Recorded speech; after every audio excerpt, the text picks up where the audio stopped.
An excellent afternoon today, capped off with an even better, if you ask me, afternoon on Thursday after a little bit of a chilly start. And that could come with a little bit of fog and some frost on the elevated surfaces once again. And then Friday, a lot of us are going to be above freezing to get the day started, but another Arctic cold front rolls through. And so that's why the red highlight is there for both Friday and Saturday, as we once again see temperatures dip back down well below freezing both Friday and Saturday nights. But again, it was a gorgeous afternoon across the entire state of Texas. And even with all of the sleet and snowpack still to melt across northern Texas, they even jumped up to almost 50 degrees. So some really good progress was made there.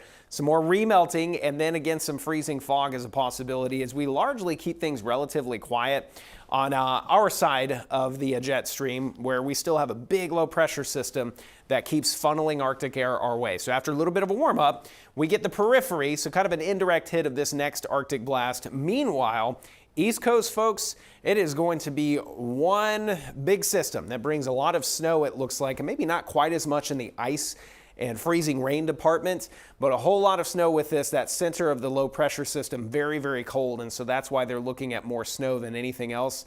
And you even see that kind of pink and purple color down towards Florida. Could some snowflakes fall in Florida? Once again, 2 years in a row. It is entirely a possibility as we head into this weekend. Back here at home, it's a dry front. And with that, we're not worrying about precip, but we are once again dripping the faucets Friday night and then again Saturday night, especially Saturday night into Sunday morning. There's one thing you need to know that is something you ought to do. Some folks might not even hurt to do it tonight, especially across the northeastern counties where you dip down to about 25 or so. But again, such a lovely finish to the day before that front rolls through on Friday. Headed into next week, starting on Groundhog Day, we'll look for highs back in the 60s once again. We stay well above freezing, and we might even find a decent shot at some rain by about this time next week.